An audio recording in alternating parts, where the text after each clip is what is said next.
My son's girlfriend's dad knocked on my door at 1 a.m. and said, "Your son beat my daughter unconscious tonight." I stared behind him to see her sitting in the passenger seat of their car. Split lip, bloody nose, badly bruised cheek, holding an ice pack over one eye. I looked back at her dad, who looked ready to kill. "That's not possible," I stammered out. "He loves—" "She told me everything," he cut me off. "Police are coming in the morning." He slammed the door and walked away. I immediately ran upstairs to check on Ryder. He was asleep, but I turned on the light anyway.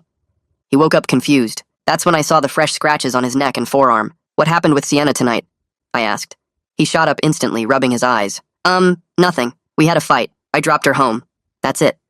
"What kind of fight?" I pressed him. He started stammering. "She was accusing me of stuff.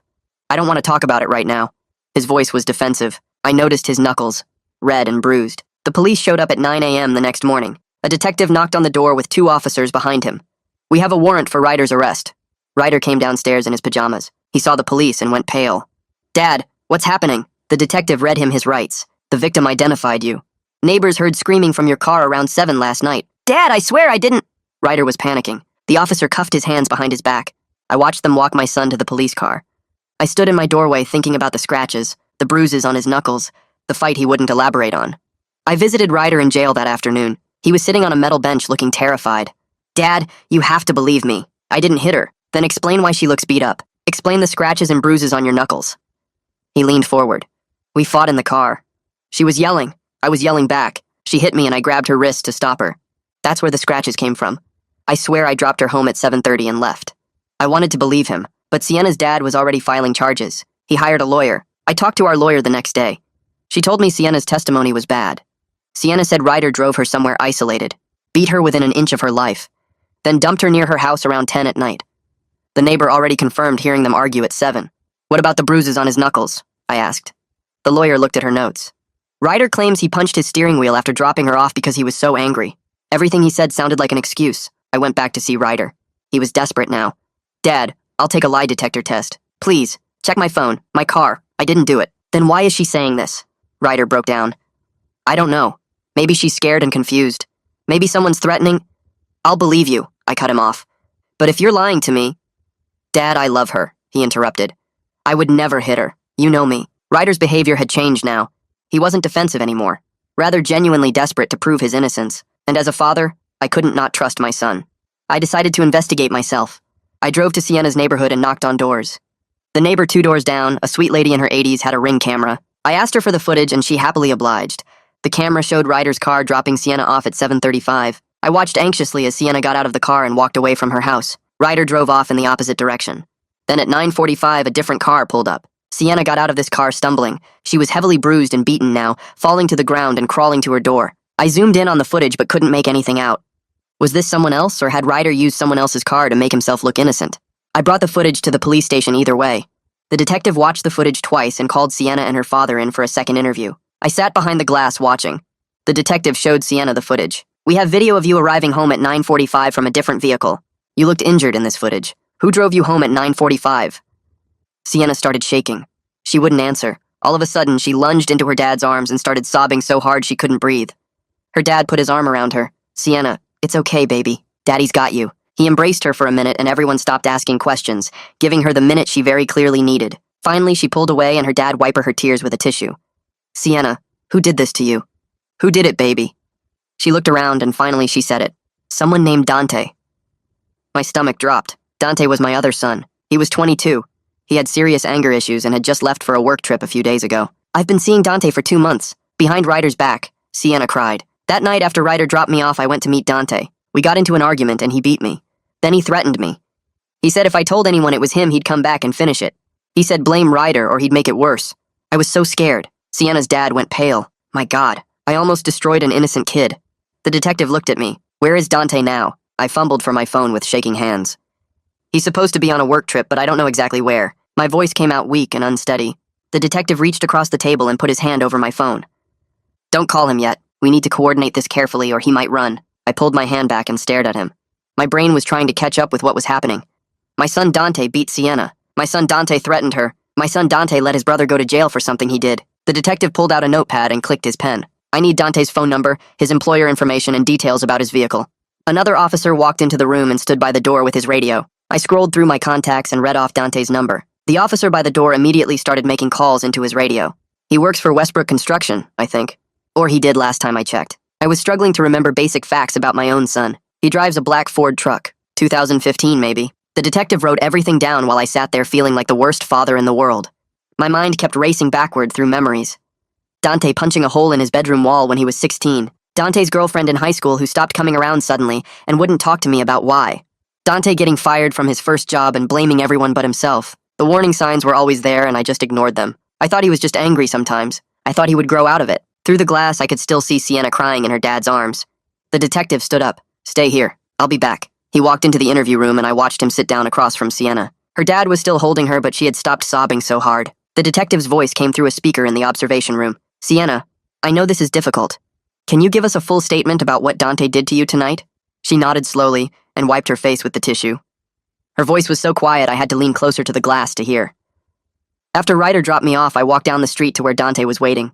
He picked me up in his truck. She paused and took a shaky breath. We started driving and I told him I felt bad about lying to Ryder. That's when he got mad. Her father squeezed her shoulder. He started yelling that I belonged to him, that Ryder didn't deserve me. I tried to get out at a red light, but he grabbed my arm and wouldn't let go.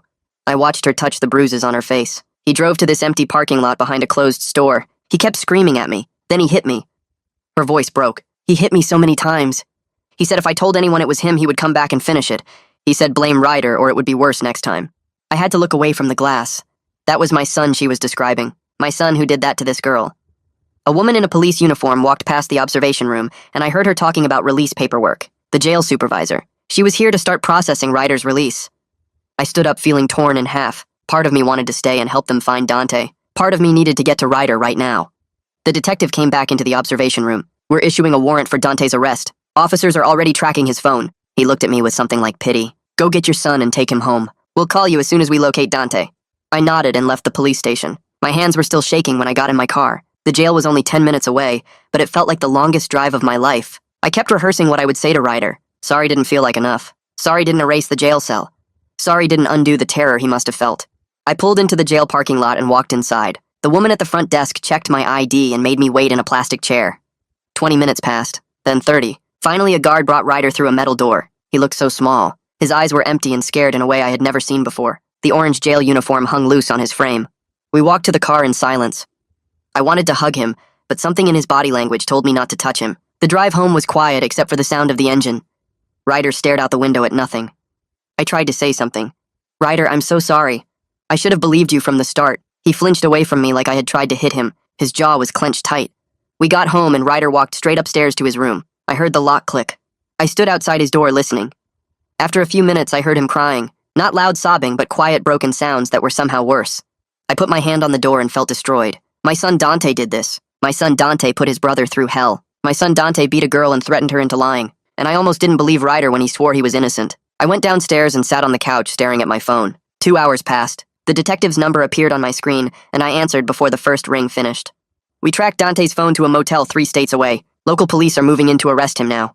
My stomach dropped. This was real. My son was a fugitive who beat his brother's girlfriend and made her blame someone else. I'll call you when we have him in custody. The detective hung up. I sat there feeling sick. 40 minutes later, my phone rang again. Dante is in custody. No incident during the arrest. He'll be extradited back within 48 hours. The detective paused. When we first approached him, he claimed he didn't know what this was about. The moment we mentioned Sienna's name, he asked for a lawyer. I thanked him and ended the call. I walked back upstairs and knocked on Ryder's door. Ryder, can we talk? Nothing. I knocked again. Ryder, please. Still nothing. I could hear him breathing on the other side of the door, but he wouldn't respond to my voice. I went back downstairs and called my sister, who works as a social worker. She answered on the 3rd ring. I need help. Ryder was falsely accused and spent time in jail. He's not talking to me. He won't come out of his room. My sister was quiet for a moment. There's a therapist named Gracie Shepard who specializes in trauma and false accusation cases. I'll text you her number. I thanked her and hung up. The house felt too quiet. Ryder was locked in his room. Dante was in a jail cell 3 states away. And I was sitting alone trying to figure out how everything fell apart so fast. That night I laid in bed staring at the ceiling. Sleep wouldn't come. My brain kept replaying everything. Dante had anger problems when he was younger, but I thought he got better. I remembered the holes he punched in our walls when he was 16, 3 different times. I made him patch them and figured it was just teenage stuff. His girlfriend back in high school stopped coming around suddenly. I asked him why, and he said she was crazy and blamed him for everything. I believed him. When things went wrong, Dante always had someone else to blame. His boss was unfair. His friends betrayed him. Girls led him on. I kept making excuses for him instead of seeing the pattern. I got up around 6 because there was no point pretending I could sleep. Made coffee and sat at the kitchen table feeling sick. Around 8, there was a knock on my door. I opened it and found Sienna's father standing on my porch. He looked awful. Dark circles under his eyes. His clothes wrinkled like he slept in them. We both just stood there for a minute. Finally, he spoke. I need to apologize. I almost destroyed your son. I was so sure Ryder did it. I shook my head. I'm sorry Dante hurt Sienna. I'm sorry I didn't see what he was becoming. We were two dads who completely failed. Him by not believing his daughter fast enough. Me by not seeing my son was dangerous. He rubbed his face with both hands. Sienna is terrified. She thinks Dante will get out somehow and come finish what he started. She barely sleeps. Won't leave the house. I felt my stomach drop. I promise I'll do everything I can to make sure he's held accountable. Saying it out loud felt like betraying Dante, but I meant it. Sienna's father nodded and walked away. I went back inside and called a lawyer my sister recommended, Finn Shepard. His office was downtown. I drove there that afternoon. Finn was maybe 40 with glasses and a calm way of talking that made me feel slightly less panicked. I explained everything. Ryder's false accusation, the arrest, the jail time, Dante being the real attacker. I need Ryder's record cleared, I told Finn. He wrote notes on a legal pad. That's going to be complicated. Ryder was formally charged and spent time in jail. Even though he's completely innocent now, the system doesn't just erase that automatically. My hands gripped the armrests of the chair. What do we need to do? Finn explained the process. Filing motions. Getting the charges officially dismissed. Applying for expungement. It could take months. He also told me something I hadn't thought about. Dante will probably try to contact you from jail. You need to decide right now what boundaries you're setting. I stared at him. What do you mean? Finn leaned forward. You're his father. But he did something terrible. He beat a girl. He framed his own brother. You need to figure out how to handle that before he calls. I drove home not knowing the answer. How do you be a dad to a son who hurt people like that?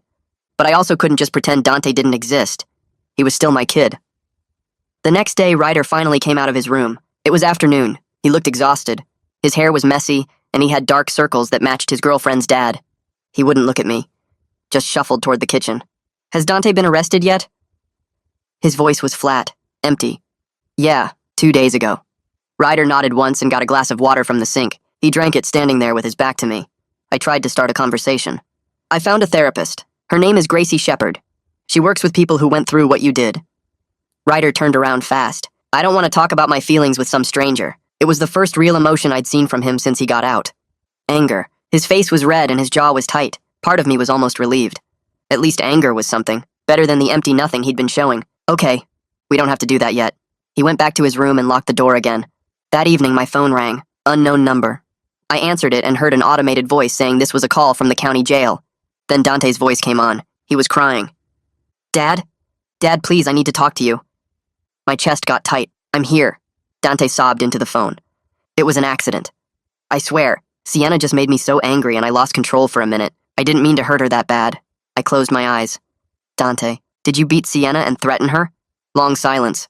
I could hear him breathing. Finally, he said yes, but his voice changed. Got defensive. You don't understand the whole story, though. Sienna was cheating on me with other guys. She was playing me. I was just trying to teach her a lesson about respect. My whole body went cold. Not my blood. My whole body. He was justifying it, making excuses, blaming her. A lesson? Dante, you put her in the hospital. He kept talking. She needed to learn. Girls think they can do whatever they want and guys will just take it. I was showing her actions have consequences. I felt sick. This was my son talking. Dante, stop. But he didn't stop. Are you going to help me get a lawyer? I need a good one. The public defender they gave me sucks. Dad, you have to help me. I took a breath. I'll make sure you have legal representation, but I can't help you avoid consequences for what you did. Dante's voice changed again. Got angry. So you're choosing Ryder over me? Your golden boy who never does anything wrong? I'm your son too. My hands started shaking. This isn't about choosing. You beat someone. You threatened her. You let your brother go to jail for it. Dante yelled into the phone. Ryder's fine. He was only in there a few days. Sienna is fine too. Everyone is being so dramatic about this. I couldn't listen anymore. I hung up. My hands were shaking so hard I almost dropped the phone. I sat there on the couch trying to breathe. That was my son. I raised him, and he had no idea what he did was wrong. The next morning, the prosecutor called while I was making coffee. She introduced herself and said they were charging Dante with assault and battery, witness intimidation, and making terroristic threats. Her voice was professional and direct. She explained that with Sienna's testimony and the video evidence from the neighbor's camera, they had a strong case against Dante. But then she said they needed Ryder to testify about the scratches on his neck and the false accusation. She needed him to explain how Dante's actions led to his arrest and time in jail. I told her I would talk to Ryder about it. My hands were shaking when I hung up. I walked upstairs and knocked on Ryder's door. He opened it looking tired. I told him the prosecutor wanted him to testify about what happened. His face went completely pale. He stepped back from the doorway. He said he couldn't face a courtroom after being the one accused. His voice was shaking. He said he couldn't sit in front of people and talk about being in jail when everyone thought he beat Sienna. I could see he was barely holding himself together. His hands were trembling and he kept looking at the floor. I didn't push it. I told him we didn't have to decide right now. But I knew the prosecutor would need his testimony to show the full scope of what Dante did. Without Ryder explaining the false accusation, the jury wouldn't understand how Dante destroyed his brother's life to cover his own crime. I left Ryder alone and called Finn to set up a meeting. 2 days later, I sat in Finn's office going over paperwork. The office was small with law books lining the walls and a desk covered in folders. Finn explained that getting Ryder's arrest record sealed and expunged would take months of paperwork and court filings. He said even after it was done, the experience would still be part of Ryder's reality forever. The trauma didn't just disappear because the charges were dropped. We also talked about filing a civil suit against Dante on Ryder's behalf for the emotional damage. Finn warned me that collecting any money would be difficult since Dante would be in prison and had no assets. But he said sometimes having a legal judgment mattered more than the money. It was about making the harm official and documented. I signed the papers authorizing Finn to start the process. He told me Dante had been extradited back, and his arraignment was set for the following week. I could attend if I wanted, but Finn advised me to stay away. He said my presence might be used by Dante's public defender to argue he had family support and wasn't a danger to the community. I didn't know what to do. Part of me needed to see Dante in person, but I also didn't want to help his case in any way. That night I woke up to screaming. It took me a second to realize it was coming from Ryder's room. I ran down the hall and burst through his door. Ryder was tangled in his sheets, sweating and crying. His eyes were closed, but he was yelling about being trapped in a cell. He kept saying he didn't do it over and over. I rushed to his bed and grabbed his shoulders. He finally woke up, but when he looked at me, his eyes were empty. He stared at me like he didn't know who I was. It took almost a minute before recognition came back to his face. Then he started crying for real. I sat on the edge of his bed while he cried. He didn't want to talk about the nightmare. He just pulled his knees up to his chest and rocked back and forth. I stayed there until he fell back asleep. The nightmares became a regular thing after that. Every few nights I would hear him screaming. Sometimes I could wake him up quickly. Other times he stayed trapped in the dream for minutes that felt like hours. After a week of this, I brought up therapy again. I told Ryder about Gracie Shepard and how she worked with people who went through trauma like his. He was sitting at the kitchen table eating cereal. He didn't look up from his bowl. I said just one session, just to try it. He was quiet for a long time. Finally he said okay, but his voice was flat. I made the appointment for the next day. When the time came, Ryder got in the car without arguing. The drive to Gracie's office took 20 minutes. He stared out the window the whole time. I dropped him off and told him I would wait in the parking lot. He was gone for 90 minutes. When he came out, he walked straight to the car and got in. He didn't say anything. At home, he went straight to his room and closed the door. I didn't hear from him the rest of the day. But later that night, my phone buzzed with a text from him. It just said he would go back next week. That was all. But it was something. The next afternoon, Sienna's father knocked on my door. We stood on the porch and he looked uncomfortable.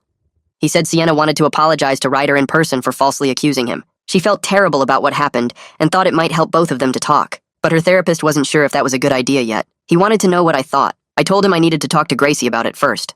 Later that day, I called Gracie and explained the situation. She was quiet for a moment. Then she said Ryder wasn't ready for that conversation. She said he was still processing the betrayal and trauma of being accused by someone he loved. Having Sienna apologize in person might seem like closure, but it could actually set him back. She said maybe in a few months, but not now. I called Sienna's father back and told him. He understood. He said Sienna was struggling with guilt about the whole thing. I felt bad for her too. She was a victim in all this, just like Ryder. But Gracie was right. Ryder needed time. The morning of Dante's arraignment, I got dressed in a suit. Finn had told me to stay away, but I couldn't. I needed to see Dante in person. I needed to look at my son and try to understand how this happened. The courthouse was downtown in a big gray building. I went through security and found the right courtroom. It was smaller than I expected with wooden benches and fluorescent lights. I sat in the back. Other people filtered in. Sienna's father arrived with Sienna. She looked smaller somehow. Her bruises had faded, but you could still see the shadow of them on her face. The prosecutor sat at one table shuffling papers. Then they brought Dante out. He was wearing an orange jumpsuit with his hands cuffed in front of him. 2 officers walked on either side of him. He looked around the courtroom and his eyes found mine. His expression changed to something desperate and pleading.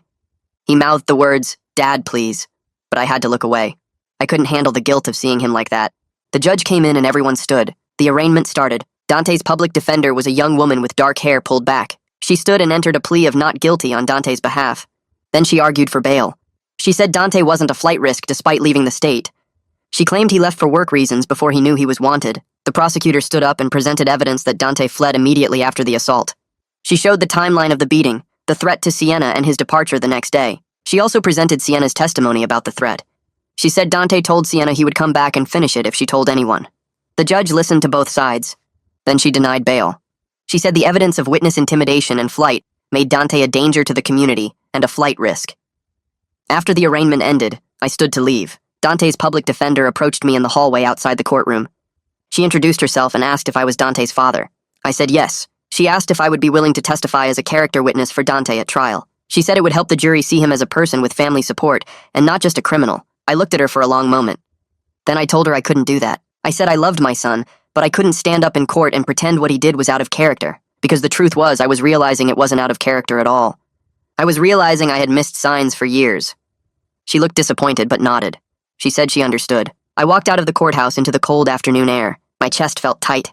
I had just refused to help my own son, but I also knew I had made the right choice. Dante needed to face real consequences for what he did, and I couldn't stand in the way of that just because he was my blood. Back at home that evening, I couldn't stop thinking about all the signs I'd missed with Dante over the years. I walked upstairs to his room and opened the door.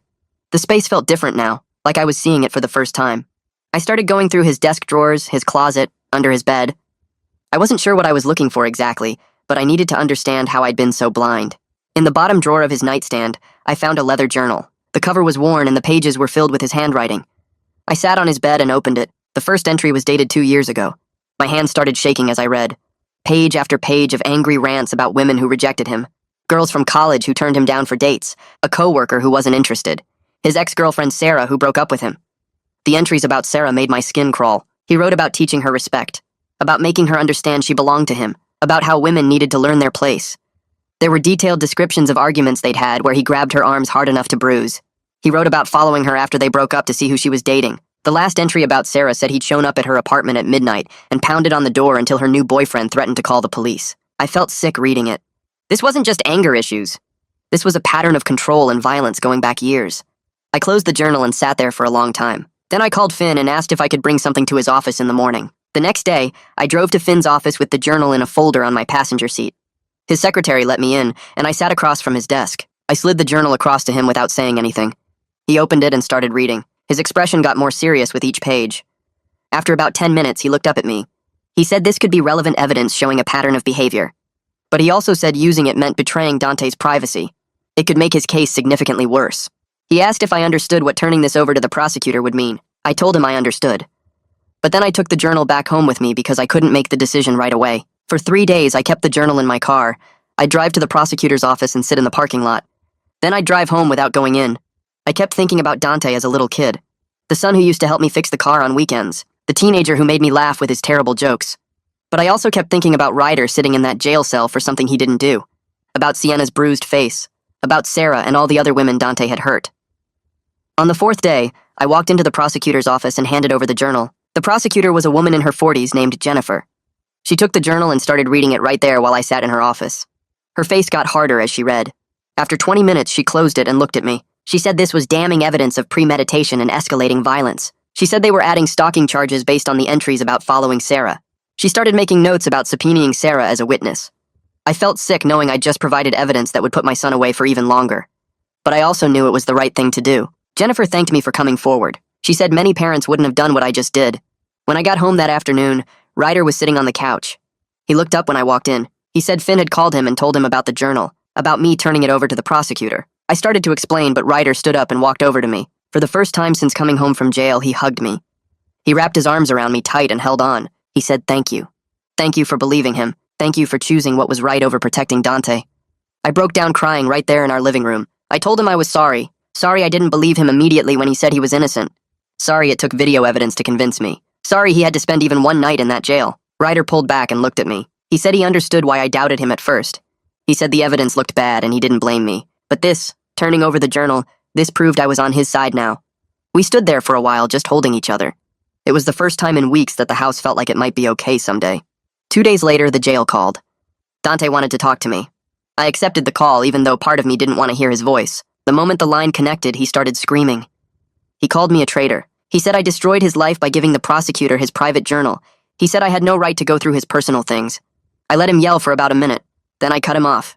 I told him he destroyed his own life when he beat Sienna, when he threatened her into blaming Ryder, when he let his innocent brother sit in jail for something he did. I said the journal just showed everyone who he really was. Dante went quiet for a second. Then he said, I never understood him. That I always took everyone else's side. That I was a terrible father.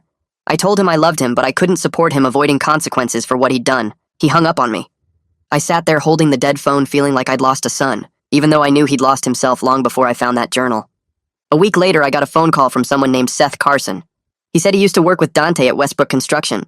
He'd seen news coverage of the arrest and wanted to talk to me. We met at a coffee shop near my house. Seth was in his 30s with a nervous energy about him. He said Dante was fired from Westbrook Construction 6 months ago. I asked why. Seth looked uncomfortable. He said Dante had threatened a female coworker who rejected his advances. Her name was Amanda. Dante had asked her out multiple times and she kept saying no. One day he cornered her in the parking lot after work and told her she was making a mistake, told her she'd regret turning him down.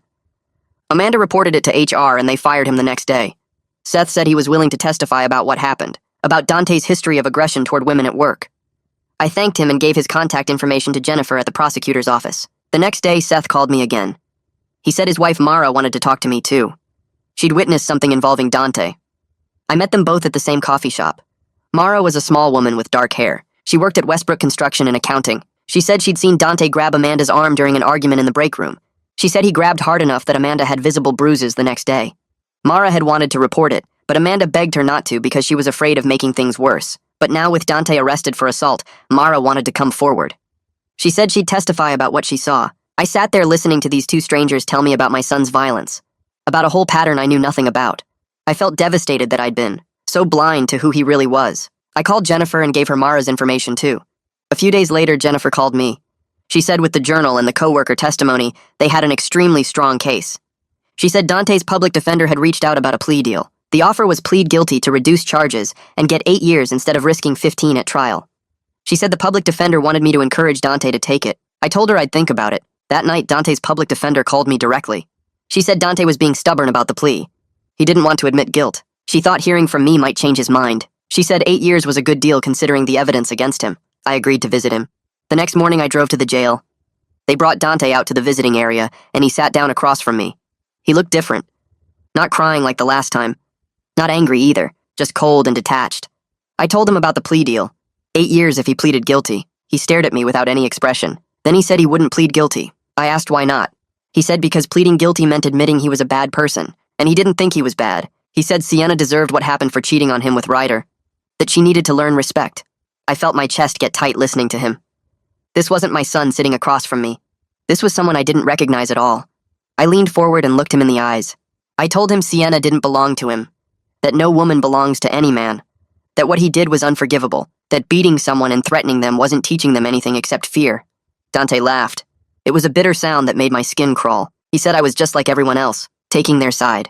He said I never understood him, never tried to see things from his perspective. He said women like Sienna played games and then acted innocent when men got upset. I stood up. I told him I was done, that if he couldn't see what he'd done wrong, then there was nothing more to say. He shrugged like he didn't care. As I walked away, I realized my son had no remorse at all. He genuinely believed he was the victim in all of this. That realization hurt worse than anything else that had happened. The guard led me back through the security doors, and I walked across the parking lot in a fog.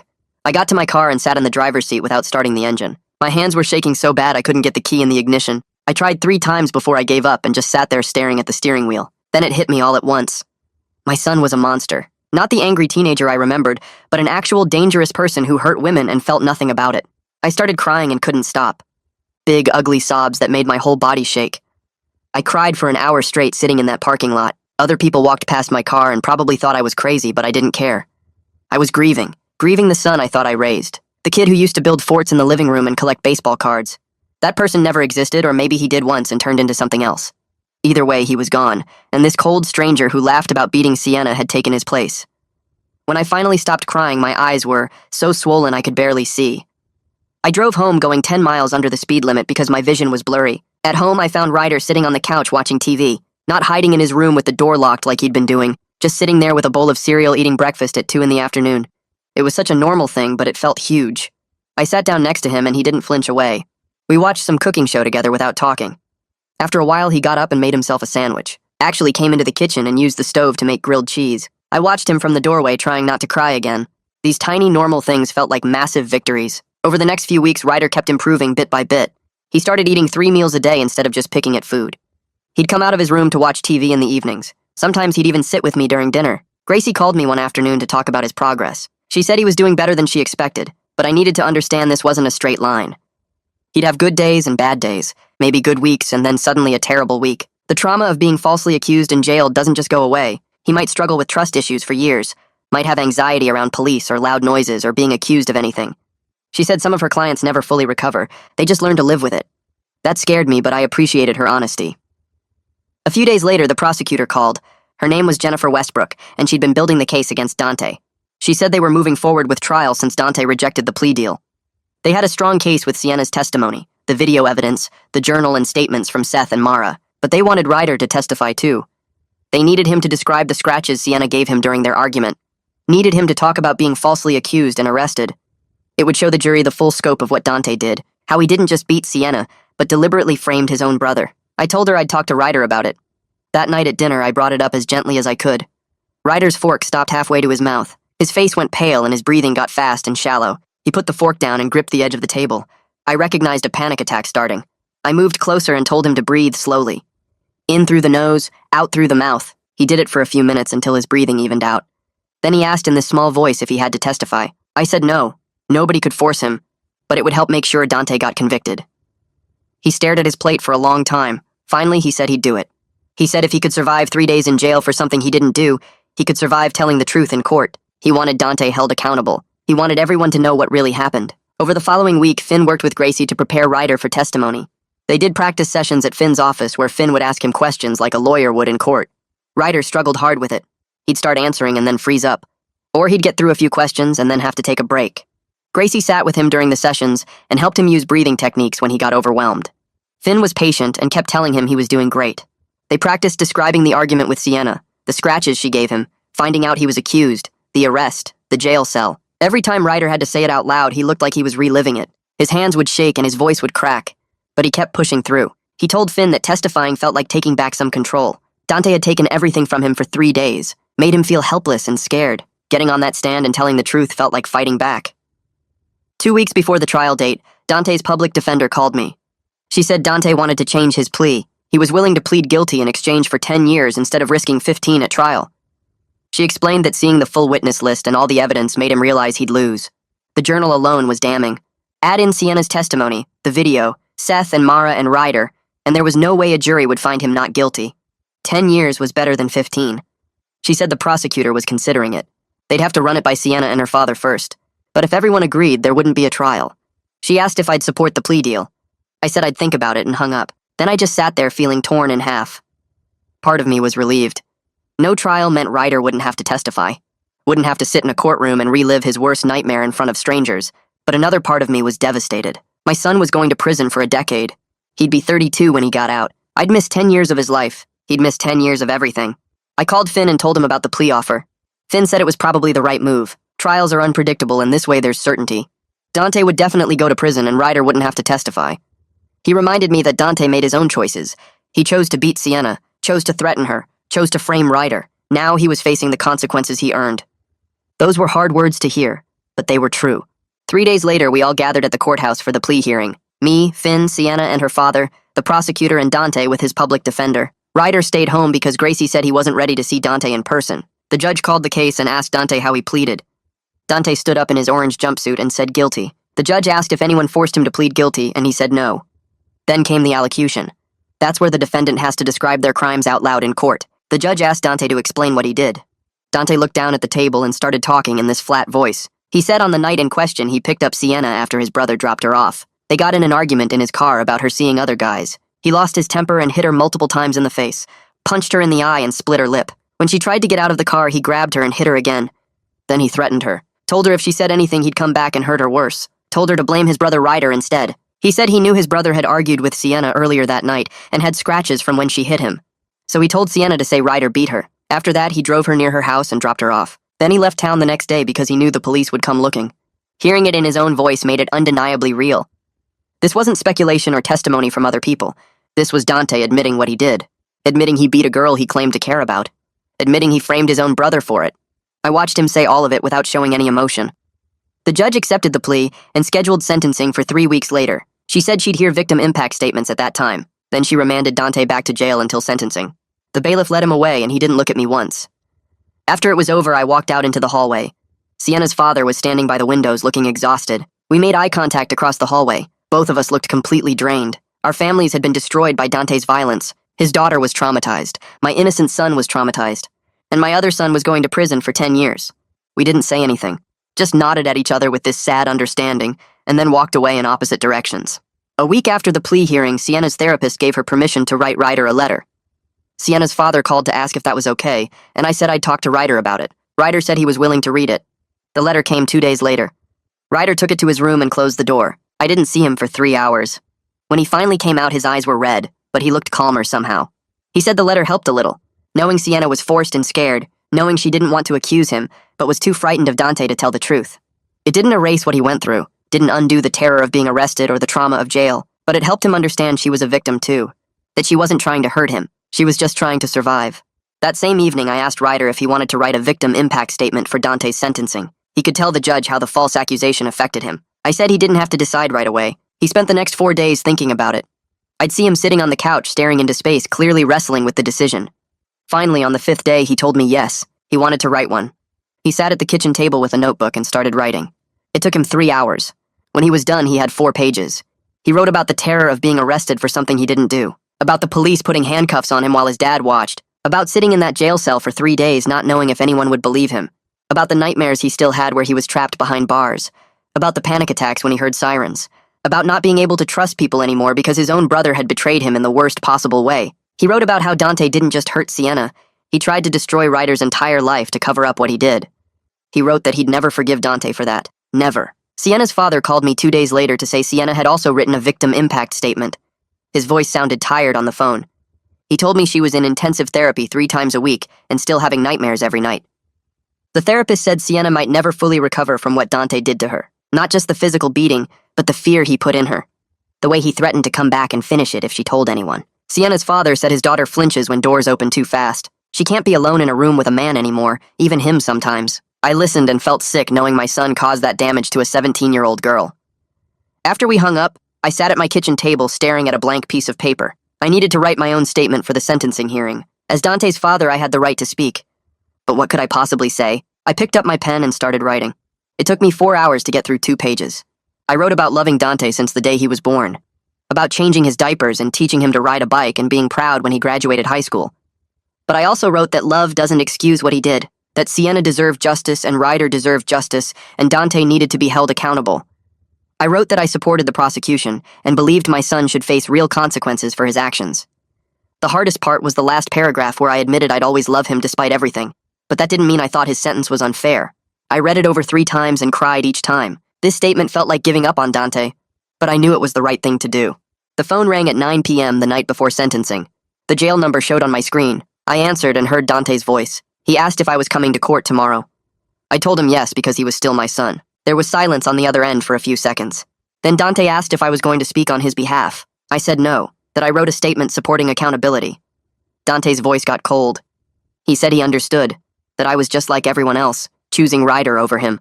I told him that wasn't true, that I loved him, but couldn't support him avoiding consequences for beating Sienna and framing his brother. Dante laughed this bitter, angry laugh and said I'd regret abandoning him. Then he hung up before I could respond. I sat holding the phone feeling like I'd just lost my son, even though he was still alive. The sentencing hearing started at 10 a.m. I sat in the back row of the courtroom. Sienna and her father sat up front on the left side. Ryder sat with Finn on the right side. The bailiff brought Dante out in an orange jumpsuit with his hands cuffed in front of him. He looked thinner than the last time I saw him. His hair was longer and messy. The judge entered and everyone stood. She was a woman in her 50s with gray hair pulled back tight. She told everyone to sit and open the file in front of her. The prosecutor stood and said they had 3 victim impact statements to present. First was Sienna's statement. The prosecutor read it out loud. Sienna described Dante picking her up after Ryder dropped her off that night. How they drove to a parking lot and started arguing. How Dante grabbed her by the throat and started hitting her face over and over. How she begged him to stop and he just kept going. She wrote about the fear when he threatened to kill her if she told anyone it was him. About how he said to blame Ryder or he'd come back and make it worse. about the nightmare she has now where she's trapped in that car and can't escape. I watched Dante's face while the prosecutor read. He stared straight ahead, showing nothing. No emotion at all. Next was Ryder's statement. The prosecutor read about the terror of being arrested for something he didn't do. About sitting in jail for 3 days thinking his life was over. About the panic attacks he still gets when he hears sirens. About the betrayal of his own brother trying to destroy his life to cover up his own crime. About how he'd never forgive Dante for using him as a scapegoat. I looked at Dante again, still blank, like he was listening to someone read the weather report. Finally, the prosecutor read my statement. About loving Dante but supporting accountability. About believing justice needed to be served. Dante's jaw tightened when my words were read, but he didn't look at me. The judge took off her glasses and looked directly at Dante. She said she'd reviewed his file and saw a pattern of violence toward women going back years. She mentioned the co-worker he threatened. The ex-girlfriend who suddenly stopped coming around. She said his lack of remorse was deeply concerning, that he showed no emotion hearing how he destroyed multiple lives. She said using his own brother as a scapegoat was particularly cruel and showed a level of manipulation that worried her greatly. Then she sentenced him to 10 years in state prison with possibility of parole after 7 years. She added mandatory anger management classes and counseling. She told Dante he needed serious help, and she hoped he'd use his time in prison to work on himself. Dante just nodded once. The bailiff moved to take him away. I stood up and tried to walk toward Dante. I wanted to say something. Tell him I loved him. Tell him to be safe. Something. But Dante turned his head away when he saw me coming. He refused to look at me. The bailiff led him through the side door and he was gone. That was the last time I saw him before they transferred him to state prison upstate. The weeks after sentencing were strange. I focused all my energy on helping Ryder heal. Finn worked on getting Ryder's arrest record fully expunged. He filed paperwork with 3 different courts. He said it would take a few months, but eventually Ryder's record would be completely clean. Like the arrest never happened. Gracie continued seeing Ryder twice a week for therapy. She told me privately that Ryder was making slow progress. That trauma like this takes years to process. But she saw signs he was starting to cope better, starting to trust again in small ways. Ryder came to me one afternoon and said he'd been thinking about college. He said he wasn't ready to go this fall. Too many people. Too much pressure. He wanted to take a gap year. Maybe do some online classes. Work part-time when he felt ready. I told him I supported whatever he needed, that there was no rush. He could take all the time he needed to heal. His relief was obvious, like he'd been worried I'd push him to go anyway. Sienna's father and I started meeting for coffee every few weeks. It sounds weird, but we developed this unlikely friendship. We were the only 2 people who really understood what happened, what our families went through. We'd sit at the coffee shop and talk about our kids, about how they were doing, about how hard it was to watch them struggle. He told me Sienna was doing better some days and worse others, that healing wasn't a straight line. I told him the same about Ryder. We never talked about Dante much. That topic was too painful for both of us. But having someone who understood helped, made me feel less alone in this nightmare. 3 months after Dante's sentencing, Ryder told me he'd had his first full week without nightmares. I was making breakfast when he said it, just casual like he was commenting on the weather, but I could see in his eyes how big that was for him. He said therapy was actually helping, that Gracie had taught him some techniques for managing the panic attacks. He'd also started going to a support group for people who were falsely accused. Meeting others who understood what he went through helped him feel less isolated, less like he was the only person this ever happened to. I hugged him and told him I was proud of how hard he was working to heal. He hugged me back, and for the first time in months, it didn't feel like he was going to break. I started writing to Dante at the state prison about a month after his transfer. Short letters on lined notebook paper telling him I loved him, but that he needed to take responsibility and work on himself through the programs they offered. I mailed 1 letter every month like clockwork. He didn't write back for 4 months, and I kept sending them anyway because he was still my son. When his first letter finally arrived, I opened it at the kitchen table with shaking hands. The handwriting was messy and angry. He wrote 3 pages blaming everyone but himself. Sienna for cheating, Ryder for being the favorite, me for not understanding him. The words were defensive and bitter, and I folded the letter back up feeling sick. Meanwhile, Finn was making progress on getting Ryder's arrest record dealt with. He filed motions in 3 different courts and paid fees and submitted paperwork for weeks. 2 months after Dante's sentencing, Finn called with good news. The record was officially sealed and expunged. Background checks wouldn't show the arrest. Legally, Ryder could say he'd never been arrested. Finn said it was a small victory, but an important one for Ryder's future job prospects and college applications. I told Ryder that afternoon and watched relief wash over his face. He said it felt like one piece of the nightmare was finally erased, even though he knew he'd always remember it. Around the same time, Ryder started taking online classes through the community college. Just 2 classes to start. Introduction to Psychology and American Government. He'd sit at the kitchen table with his laptop doing assignments and reading textbooks. One day he told me he'd been looking into criminal justice reform programs. Stuff about false accusations and wrongful imprisonment. He said reading about other people's experiences helped him feel less alone. I mentioned it to Gracie during one of our check-ins, and she said it was actually really healthy. She said Ryder was channeling his trauma into something meaningful instead of letting it destroy him. 6 months after everything happened, Gracie brought up the idea of Ryder meeting with Sienna in person. Both their therapists would be present. Ryder was hesitant at first, but eventually agreed. The meeting happened at Gracie's office on a Tuesday afternoon. I drove Ryder there and waited in my car in the parking lot. He was inside for over an hour.